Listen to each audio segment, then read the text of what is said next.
সাহস না থাকলে রাজনীতি করা যায় না। আমি ছাত্রলীগ করতাম। ডক্টর ইউনূসকে রাষ্ট্রপতি ঘোষণা জামায়াত জোটের। আজ জাতীয় সংসদ ভবনে জামায়াতে ইসলামী এবং ১১ দলীয় জোটের নেতারা মিটিং করেছেন।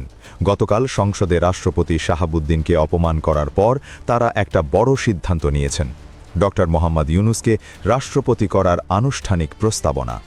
কেন এই সিদ্ধান্ত?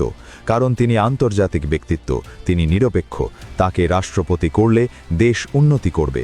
আর শাহাবুদ্দিন, তিনি হাসিনার দালাল, এক মুখে দুই কথা বলেন। ২০২৪ সালের গণ অভ্যুত্থানের উদ্দেশ্য ছিল ফ্যাসিবাদের পতন ঘটিয়ে জনগণের সরাসরি ভোট নিশ্চিত করা। যিনি আগে ছাত্রলীগ করেছেন, হাসিনার দল করেছেন, এখন সংসদে হাসিনাকেই ফ্যাসিস্ট বলছেন। এই ধরনের মানুষকে রাষ্ট্রপতি রাখা যায় না। তাই জামায়াত জোট চায় ডক্টর ইউনূসকে রাষ্ট্রপতি করতে।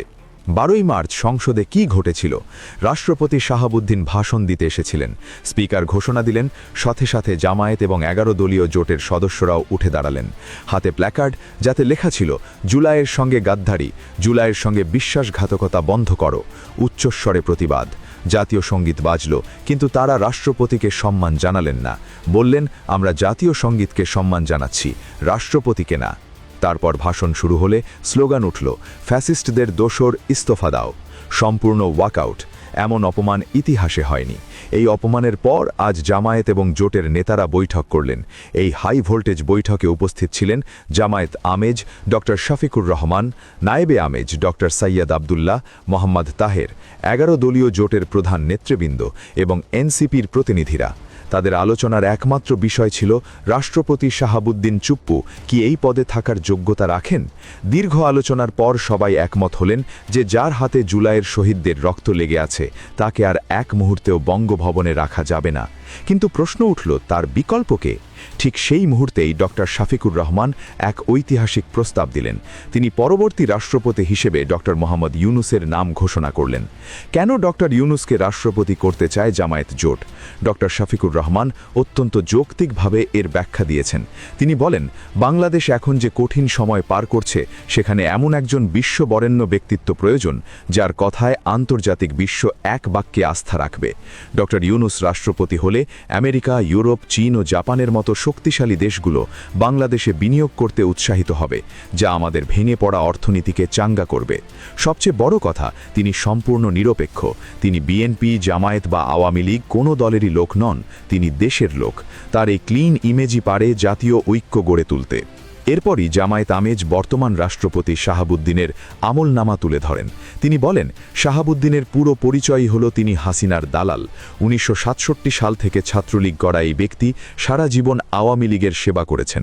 জেলা ছাত্রলীগের সভাপতি থেকে শুরু করে বাকশালের যুগ্ম সম্পাদক এবং শেষ পর্যন্ত হাসিনার আশীর্বাদে রাষ্ট্রপতি হয়েছেন।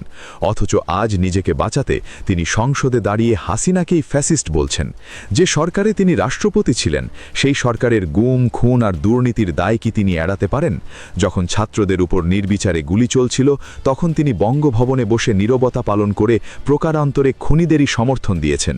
এই ভণ্ডামি আর দ্বিমুখী নীতি এখন সবার কাছে পরিষ্কার।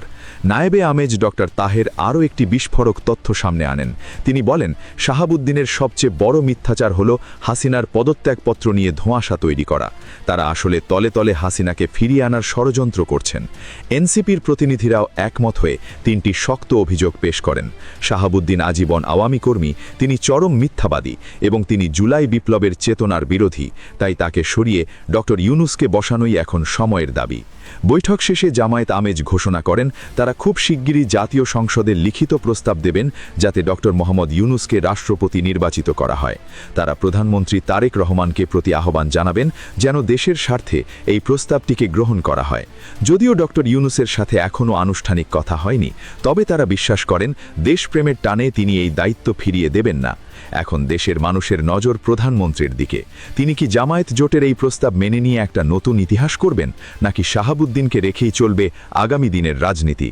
তবে একটা কথা স্পষ্ট, ডক্টর ইউনূস যদি রাষ্ট্রপতি হন, তবে তা হবে বাংলাদেশের জন্য এক নতুন সূর্যোদয়, আর শাহাবুদ্দিনের জন্য অপেক্ষা করছে ইতিহাসের নির্মম বিচার।